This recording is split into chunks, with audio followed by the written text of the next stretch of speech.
for wind power, and to take the South African wind market to the next level by sharing, discussing and interacting with colleagues in the sector. And we believe that the academic focus on wind power in South Africa is vital to open up doors for new ways of thinking, wind power deployment, integration and optimization.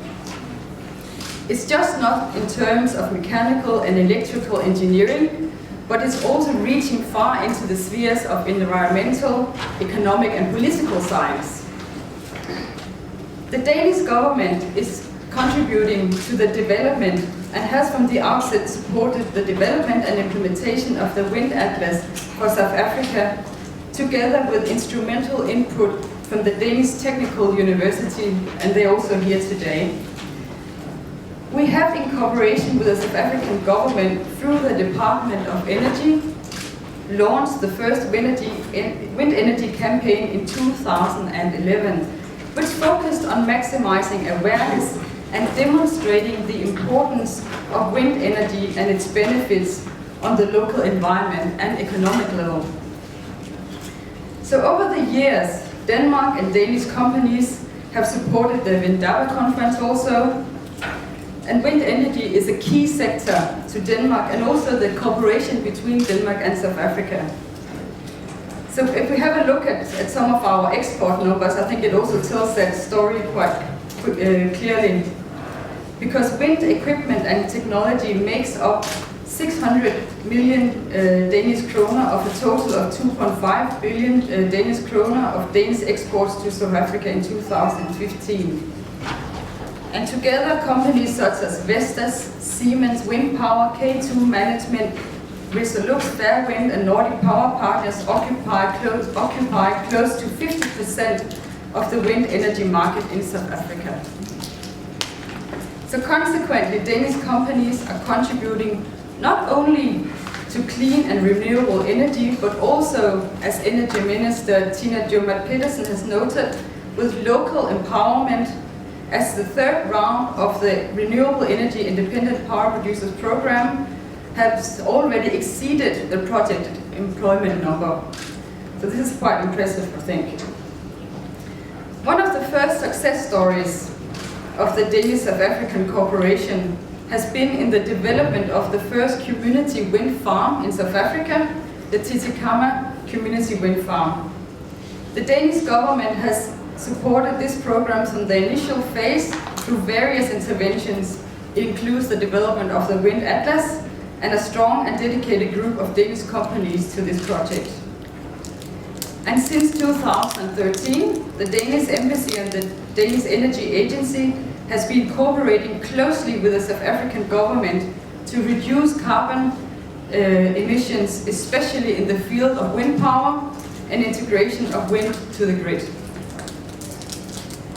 So now, together with several partners, that includes the Department of Energy, the South African National Energy Development Institute, the Cape Peninsula University of Technology, and the South African Renewable Energy Technology Center, we are focusing on fulfilling a demand for renewable energy training in South Africa.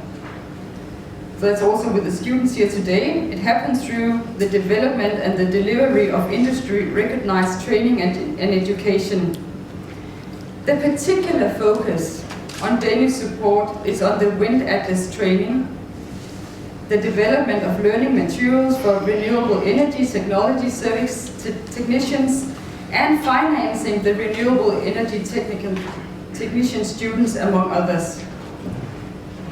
Denmark is very happy to assist the South African government through our joint renewable energy program activities by sharing knowledge, competencies, technical expertise, and experiences from Denmark to increase capacity of institutions in Denmark.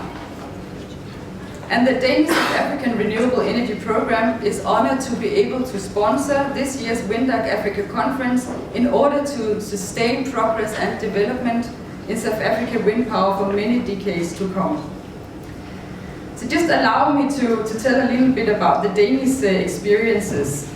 Last year in 2015, Denmark delivered a record the Danish wind turbines generated what corresponded to 42% of the Danes' total electricity consumption. In 2020, it is expected that between 53 and 59% of consumed electricity will be wind power, and in the long run towards 2050, Denmark is to become independent of fossil fuels entirely. So Angelina talked about going all the way to the moon. We are going all the way to the moon, and maybe, as also Matthias mentioned, it's due to the climate change and so on. We just need to go there, otherwise we'll have to move to the moon by 2050. We don't have a planet. Exactly, we don't have a planet, so it's the only way to go. So the Danish policy is based on 40 years of experience in moving to an ever larger share of renewable energy in the energy supply, while we have maintained one of the highest degrees of security supply. I just read that, around 1 week ago, the World Energy Council ranked Denmark #1 in energy sustainability. This index looks at 3 parameters: it's energy security, energy equity, and environmental sustainability. So Denmark has an ambitious and green policy, but it's also a realistic energy policy. We have come this far, first of all by planning carefully, secondly by expanding our electrical grids and our power lines to neighboring countries, and thirdly by improving our wind forecast and increasing flexibility in the conventional power plants we use as backup. These are fundamental criteria which require a lot of research and development carried out by both universities and industry to become successful. So Denmark right now has the highest export share of energy technology in the EU, corresponding to 12% of total export goods in 2014. The export of green energy technology increased by more than 15% in 2014. And there is an increasing global market for energy technology, and in 2014 almost 50% of investment in electricity production focused on renewable energy, and this was despite falling oil prices, so it's also a good economy.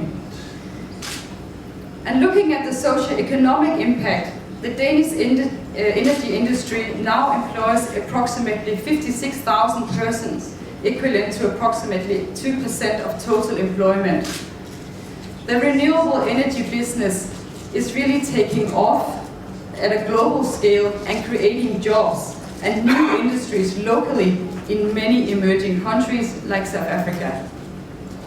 And in addition to this, the implementation of renewable energy projects often take less than 3 years and are often located in the less developed areas. Thus, it results in the job creation and industrialization of rural areas. And it has also been reported that renewable energy is the cheapest form of energy, which is a huge benefit to the consumers. So naturally, we do still believe that the best recipe, as of now, for a strong energy sector is to have an energy mix of available resources in the country. Denmark is still not at a point where we can solely rely on renewable energy, and we will still use other sources of energy. However, new technology provides for more and more rapid expansion of renewables, and Denmark is firmly committed to the goal of going 100% renewable in the future. So from the Danish side, we have supported the South African Department of Energy in the integration of renewables into the energy mix for a number of years. And we are looking forward for this to continue in the future. The Renewable Energy Independent Power Producers Program has been stimulating investment in wind power, and more than 500 wind turbines are now spinning throughout the South African landscape. I believe that by sharing the research and knowledge across universities, institutions, authorities, and even borders, we can keep wind power at the forefront of the renewable energy sector and the expansion that South Africa and the rest of the world is so desperately in need of. Let's keep this in mind as we discuss the future of wind power in South Africa the next 2 days. And by these words, I just want to wish you all some very inspiring and fruitful days at the WindAC conference. Thank you very much for your attention.